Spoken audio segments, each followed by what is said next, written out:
আসসালামু আলাইকুম, আশা করি সবাই ভালো আছেন। কোনো এক ভাই আমাকে কমেন্ট করে বলছিলেন যে দোংফাঙ্গের এই গাড়িটা নাকি বাংলাদেশে যাচ্ছে। তো এটা হচ্ছে নাম্মি 01, ফুল ইলেকট্রিক গাড়ি। আমি আসলে কি প্রথমে আমি ভাবলাম যে আসলে বাংলাদেশে মানে এই কাহিনী কেন, মানে এত অপশন থাকতে এত গাড়ি দেখাই, এত অপশন থাকতে এটা কেন? আমি এর অ্যান্সার খুঁজে পাই না বলতে কি আমি জানি যে অ্যান্সারটা কি হবে। ধরেন আমাদের দেশের যে ব্যবসায়ীরা, তাদের একটা টেন্ডেন্সি হচ্ছে কি, মানে সবাইরই একটা ব্যবসায়ীদের খালি দোষ দিলে হবে না। আমাদের দেশে যারা আমরা অনেক বায়ার আছি তারাও, যে চাইনিজ প্রোডাক্ট মানেই হচ্ছে সব থেকে কম দামি, মানে একেবারে ধরেন যে পানির দামে দিবে আপনাদেরকে। তো যার কারণে কিন্তু এক্সপেকটেশন থাকে ওই পানির মতোই এক্সপেকটেশন। তো ওই হিসাবে আবার ঠিক আছে। এখন এখানেও যে ভালো টাকার জিনিস আছে বা ভালো দামি জিনিস আছে, যে জিনিসটা বাংলাদেশে নিয়ে গেলে হয়তো বা একটা পজিটিভ ক্রিয়েট করবে, ইমপ্রেশন ক্রিয়েট করবে, মানে ওই জিনিসগুলোর মধ্যে যাবে না আর কি। তো এখন দোংফাং চারটা বড় ম্যানুফ্যাকচার কোম্পানি। তো দোংফাংয়ের এখানে এখানে শোরুমের মধ্যে একটা লোক খুঁজে পাবেন, আপাতত একটা লোকও নাই। আমি যদিও লাঞ্চ টাইমে আসি, ওখানে ওদের ওদের লোকজন নিয়ে বসে আছে। তো এখানে দেখলেই বুঝতে পারবেন এটা কিন্তু হচ্ছে ফায়ার সার্ভিসের, এটা হচ্ছে ওদের আলাদা একটা, মানে কি বলবো, যে নতুন করে তারা চেষ্টা করতেছিল যে ইলেকট্রিক বা হাইব্রিড গাড়ি দিয়ে এই সিরিজটাকে আপনার রান করার জন্য। বাট আনফর্চুনেটলি এটাও মার্কেটে তেমন কোনো হাইপি ক্রিয়েট করতে পারে নাই। তো এখন আমি এই টাইপের যে ইলেকট্রিক ভেহিকলগুলো আছে, এটার মধ্যে উলিংয়ের বিঙ্গো ব্যাটার আছে। তারপরে আপনার জিলির যে জিমো যে গাড়িটা দেখাইছি আমি, ওটা তো মাছ মোর বেটার দেন, মানে ওটার সঙ্গে এটা কম্পেয়ারও করা যায় না, এরকম একটা অবস্থা। তারপরে বিওয়াইডির যে সিগল যেটা আছে, ওটাও একটা খুব সুন্দর গাড়ি, কিন্তু ওই শপের মধ্যে যাবে না। ওই দেখেন যে যেগুলো নাই হয়ে যাবে কদিন পরেই, দেখবেন যে না আমি খুঁজে পাবেন না। যেমন এখন নেটার মতো নেটা নাই হয়ে গেছে। তারপরে আপনার ওই যে আহ, কি ওই রোবোকার, যেটা হচ্ছে আপনার ইয়ের বাইদুর আন্ডারে আসছিল, তো ওটাও নাই হয়ে গেছে, হাইফাই নাই হয়ে গেছে। মানে এরকম অনেক কোম্পানি আছে ছোটোখাটো এইসব ব্র্যান্ড, এই জন্য মানে দোংফাংয়ের আন্ডারে হইতে পারে, কিন্তু কোনদিন দেখবেন যে নাই, এটাও নাই হয়ে যাবে। তো যাই হোক, প্রথমে ভাবলাম যে ভিডিওই করবো না, তো পরে যেহেতু একজন বলছেন, তো দেই ভিডিও কি যতটুকু ইনফরমেশন শেয়ার করা যায়। আসলে এইসব কাজ করতে গেলে তখন আমি আসলাম আরেক কাজে, এটা প্রথম ভিডিও করতে গিয়ে আমার মুডটাই মনে করেন খারাপ হয়ে যাচ্ছে, এরকম একটা অবস্থা। তো এই গাড়ির 16টা ভার্সন, আমি জানি না বাংলাদেশে কোনটা ভার্সন নিয়ে যাবে। তো এটার ব্যাটারি প্যাক হচ্ছে আবার দুইটা, একটা 31 kWh আর একটা হচ্ছে 42 kWh ব্যাটারি প্যাক। এবং দুইটা ব্যাটারি প্যাকে এখানে চালাইতে পারবেন 330 কিলোমিটার, 430 কিলোমিটার, আবার 310 কিলোমিটারও আছে, 410 কিলোমিটারও। তো বেসিক্যালি হচ্ছে 310 থেকে 430 কিলোমিটারের মধ্যেই আপনারা সিএলটিসের রেঞ্জ পাবেন। এখন 300 400 কিলোমিটার, 300 কিলোমিটার, আবার প্রাইস হচ্ছে একদম, যেটা এই ভার্সনটা, এটার প্রাইস হচ্ছে চাইনিজ মার্কেটে 75,000, অলমোস্ট 76,000 RMB, 76,000 RMB এই গাড়ি। আলহামদুলিল্লাহ। 76,000 RMBতে এই গাড়ি কোনো দিন হয় না। 76,000 RMB এই গাড়ি না, এই গাড়ির যে কোয়ালিটি, গাড়ির যে ইয়ে, তো ওটা দেখার পরে এটা 76,000 RMB, কোনোভাবে এটাকে ইয়ে করা যায় না। যাই হোক, হাজারটা বন্ধ করে দিন, কোন সময় দেখবেন যে চার্জ নাই, 76,000 RMB এটা হয় না। তো 76,000 RMB যদি একদম নর্মাল ভার্সনটা ধরেন, তাহলে ওটার প্রাইসই হচ্ছে চাইনিজ মার্কেটে 76,000। এখন 17-18 টাকা দিয়ে গুণ করে দেখেন কত আসে এই গাড়ির দাম। 17 17.5 টাকা করে যদি হয়, তাহলে 75,000 ধরি, 75,000 RMB কে 17.50, হ্যাঁ, 13 লক্ষ টাকা। 13 লক্ষ টাকা এই গাড়ি, আলহামদুলিল্লাহ। দাম শোনার পরে, জিনিস দেখার পরে তো আর বাকিটা না বলি। তো সর্বনিম্ন প্রাইস যেটা, এই কারণে এটা সেল রেটও মাসাল্লাহ। কোন দিন খালি আমি যে এটা বলবো যে কোন দিন শুনে এটা নাই হয়ে গেছে এই ব্র্যান্ড। বাকিটা আপনারা বুঝে নেন, আপনারা বিবেচনা করবেন যারা কিনবেন আর কি।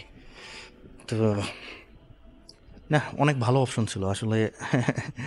এটার আরও সর্বোচ্চ যেটার দাম, সর্বোচ্চটার দাম হচ্ছে 1,00,000 RMB। হ্যাঁ, 1,00,000 RMB, 10 1,40,000, 1,40,000 RMB। রে আল্লাহ। তো যাই হোক, পিছন থেকে আমি আসি। পিছন থেকে আসলে এখানে দেখুন টেল লাইটটা দেখতে পাচ্ছেন। তার পাশাপাশি নামে একটা ব্যাচ দেওয়া আছে। আমি জীবনে নামও শুনিনি, কেউ যদি আমাকে না বলতো তাহলে এটা আমি জানতামও না। এরকম একটা অবস্থা আর কি। এটা 360 ক্যামেরা, আর কোনো এখানে এক্সজস্ট থাকবে না, কারণ এটা সম্পূর্ণ ইলেকট্রিক গাড়ি। কোনো হাইড্রোলিক ইয়ে পাবেন না আপনারা। জিলির জিমো যে গাড়িটা আমি দেখিয়েছি ওটা চেক করেন, সেম প্রাইসের মধ্যে ওরা যা দেখেন। কেন আমি মানে গাড়িটাকে এতটা নেগলেক্ট করার মতো অবস্থা হয়েছে তাহলে বুঝতে পারবেন। তো এটা কার্গো স্পেস, হাইড্রোলিক কার্গো না, হয়তোবা অন্য ভার্সনে আপনারা পাইতে পারেন হাইড্রোলিক কার্গো, তো প্রাইস বেশি হবে। কার্গো স্পেস হচ্ছে 326 লিটার, 326 লিটার। আর আপনারা যদি সেকেন্ড রোটা ডাউন করে দেন তাহলে 945 লিটার হবে কার্গো স্পেস।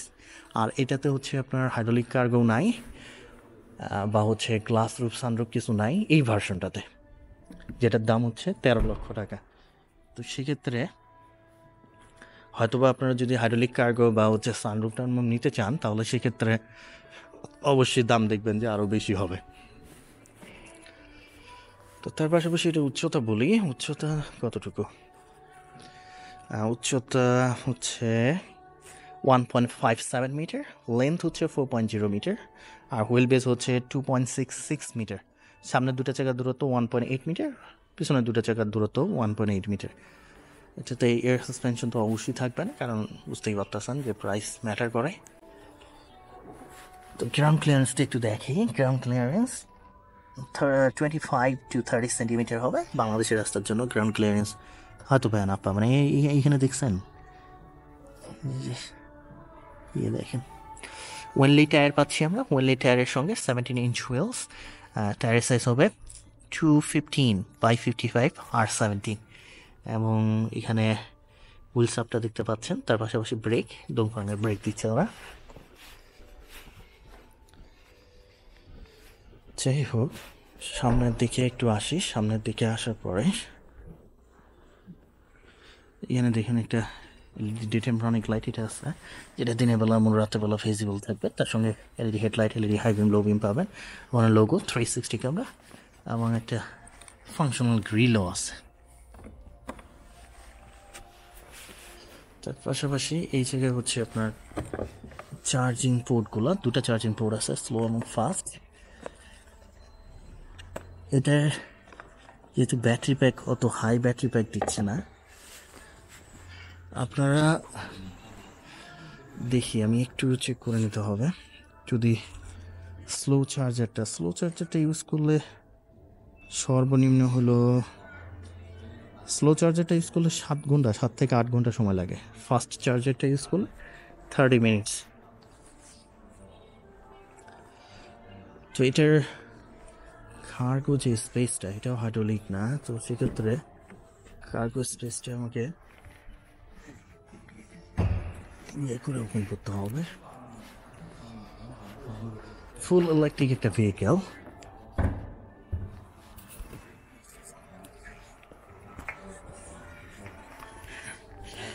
এখানে দেখেন ফুললি ইলেকট্রিক, এটাও হাইড্রোলিক না।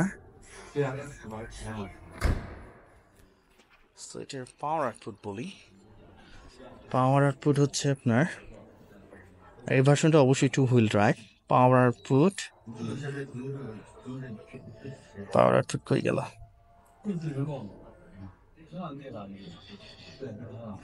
95 horse power, 95 horse power along with 160 newton metre of torque. সর্বোচ্চ speed 140 kilometre per hour. 0 to 100 mention করে নেই। 0 to 100 অ্যারাউন্ড আপনার 0 to 100 এটার বলা খুব মুশকিল, তবে 0 to 50 হয়তো বা আপনার 6 বা 7 সেকেন্ড বা 8 সেকেন্ড লাগতে পারে। এগুলো আবার ফ্রেমলেস ডোর দিচ্ছে, হয়তোবা বাংলাদেশে মার্কেটে দেন। এইগুলো দেখেন, এই যে দেখলেই একটা চিপ আপনার ফিলিংস আপনি মানে দেখলেই ওইটা পাবেন, সমস্যা নেই। তবে এখন অনেকেই বলতে পারেন যে ভাই পালকি মালকি যে বেচতেছে বাংলাদেশে, তো ওর থেকে তো অ্যাটলিস্ট বেটার আছে, কিন্তু এটা চাইনিজ মার্কেটেই যদি আপনার এর দাম 10-12 লাখ, 13 লাখ টাকা, 13 লাখ টাকা হয়, তো বাংলাদেশে এটা না হলে 25 লাখ টাকা বেচবে। 25 লাখ টাকা এই গাড়ি কেমনি কি, এবং খুবই নর্মাল চিপ ম্যাটেরিয়ালস ইউজ করা, সরি টু সে। এটা এগুলো দেখেন, এবং এগুলো দেখলেই আপনারা বুঝতে পারবেন। তো এখানে এটা একটা নতুন ডিজাইন দেখলাম, গ্লাভ বক্সটা ইয়ার ব্যান্ড আছে, এসি টেসি আছে, সমস্যা নেই। তার পাশাপাশি একটা লেদার র্যাপড স্ট্রিং হুইলস, এখানে একটা হুক দেওয়া আছে, এভাবে অ্যাডজাস্ট করে নিতে পারবেন। তার পাশাপাশি এখানে নামি লিখে দেওয়া আছে, ইয়ার ব্যাগ আছে, সুইচগুলো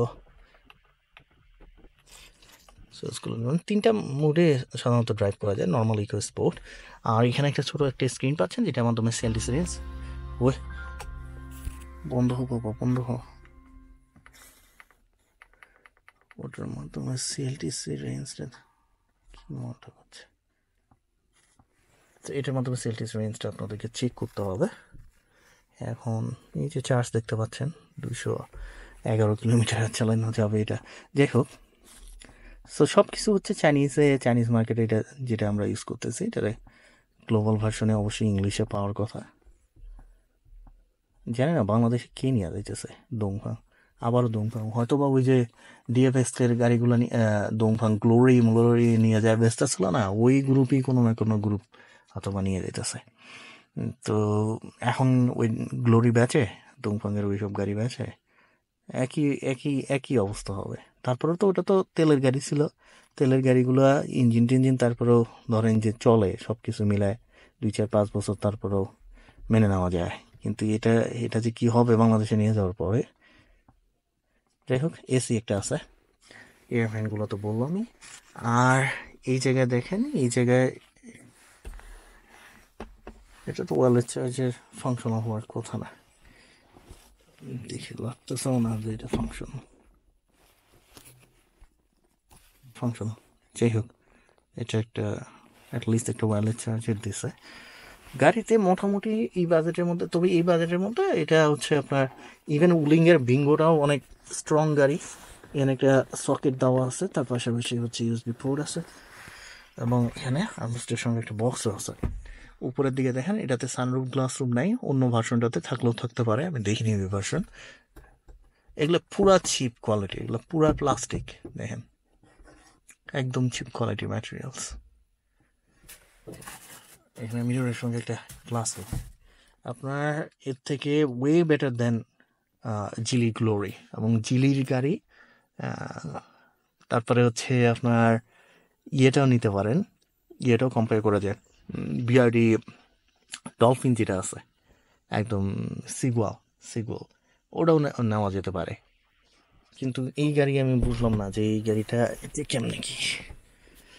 এখানে এই জায়গায় হচ্ছে দেখেন, আর এই জায়গা দেওয়া আছে R0D। সো এখান থেকে বেসিক্যালি আপনাকে মুড চেঞ্জ করতে হবে ড্রাইভিংয়ের। আর পিছনের দিকে এখানে কোনো আর্মরেস্ট নাই, হয়তো বা অন্য ভার্সনটাকে থাকলেও থাকতে পারে। সেই সঙ্গে লেগ স্পেস দেখেন, আমি সামনের সিটটা একটু পিছায় নিছি কারণ আমার ড্রাইভিংয়ের আমি 186, মোর দেন 186, তো আমার লেগ স্পেস। তবে এই জায়গাটাতে বসলে, তারপরও এই জায়গাটাতে বসলে মোটামুটি লেগ স্পেস আছে, হ্যান্ড স্পেস নিয়ে প্রবলেম নেই, মাছ বরাবর কিচ্ছু দেওয়া নাই। প্লাস্টিকে যদি, সব প্লাস্টিক, কারণ এটা সেফটি নিয়ে আসলে আমার যথেষ্ট ডাউট আছে। ধরেন ভিতর থেকে পিছন থেকে যদি কেউ মেরে দেয়, তাহলে বাঁচার চান্স খুবই কম। যাই হোক, এইসব জিনিসপত্র আসলে ইমপ্রেশনটাই মানে নষ্ট করে দেয়। আর এত গাড়ি থাকতে আমি বুঝি না যে ওই কেন কেন বারবারই এই জিনিসই আমি বলি, ভালো জিনিস নিয়ে যান মানুষকে। আমি তো অনেকগুলো গাড়ি দেখাচ্ছি, যে জিলির যে গ্লোরিটা কত সুন্দর গাড়ি, এবং চাইনিজ মার্কেটে হিউজ সেল হচ্ছে গ্লোরি। তারপরে উলিংয়ের বিঙ্গো ভালো সেল হচ্ছে, কিন্তু এখানে বিষয় আছে, এখানে হয়তো বা কোনো ধাপ্পা চাপ্পা দিয়ে এই গাড়ি মনে করেন যে পাচ্ছে ওরা, বা এখানে কোনো না কোনো কাহিনী করতেছে, সেটা এই জন্য এখন নিয়ে যায় মনে করেন খাওয়াবে মানুষকে আর কি। 1 বছর খাওয়াবে, তারপরে আবার অন্য গাড়ি নিয়ে যায়, ধরেন যে আবার শুরু। চাইনিজ মার্কেটে হাজারো ব্র্যান্ড, হাজারো প্রতিদিন প্রতিদিন প্রতি মাসে আসে নতুন নতুন ব্র্যান্ড। তো সেক্ষেত্রে হচ্ছে আপনার এই গাড়িগুলোই ওরকম কোনো হাইফি ক্রিয়েট করতে পারতেছে না, অথচ এই গাড়িগুলো মোটামুটি সুন্দর হলেও তারপরে ওরকম কোনো চাহিদা নাই মার্কেটে। খালি দোংফাং বলে এখনও টিকে রাখছে, অন্য কোনো হলে অলরেডি অফ করে দিত। নামই তো শুনিনি, প্রথম আমি আজকে শুনে তারপরে আসলাম। এটা কিন্তু 2024 সালে হয়তো বা 25 সালে বাংলাদেশে হয়তো বা মানে 25 সালেই বাংলাদেশে পাচ্ছে। ভালো জিনিস নিয়ে যান, ভালো জিনিস নিয়ে যান। মানুষের এইটা হচ্ছে আপনার 7 সিটার হাইব্রিডটা, এইটা তারপরেও মোটামুটি, কিন্তু এর নিয়ে যায় যদি এখন বলা যায় 50 লাখ 70 লাখ টাকা, তাহলে তো আর হবে না। এইটা দেখেন, এটা মোটামুটি তারপরেও আছে, খারাপ না এই গাড়িটা। তো ওই গাড়ি আমি কোনোভাবেই করি না যে ওই গাড়ি বাংলাদেশে নিয়ে যায় বেচবে। এটা তাও মোটামুটি, এটা 7 সিটারটা বা 6 সিটার আপনারা, এই গাড়িটা তাও মোটামুটি চলে, খারাপ না। কিন্তু মানি ম্যাটার্স। আপনার এটা যদি এখন 70 লক্ষ টাকা চায়, 60 লক্ষ টাকা চায়, তাহলে আমি এগুলো সাজেস্ট করি না। যাই হোক, আমি ওই গাড়ি নিয়ে আর বেশি কিছু বলবো না। ওটা এখন আপনার যার ইচ্ছা, কেউ মনে করবেন যে ওটা কিনে ফেলতে পারেন। আপনাদের বড় বড় রিভিউয়ার আসে বলবো যে একদম দেখতে মিনি কুপারের মতো, হ্যাঁ, আবার হচ্ছে এই আছে ওই আছে, কি নাই, বাংলাদেশের প্রেক্ষাপটে এত টাকা হবে, তো ওই দেখে গিয়ে কিনে নেবেন, সমস্যা নাই। তো যাই হোক, ভালো থাকবেন, সুস্থ থাকবেন, বেশি কিছু বলা যাবে না। আবারও দেখা হবে নতুন গাড়ি নিয়ে, নতুন ভিডিও নিয়ে। আল্লাহ হাফেজ।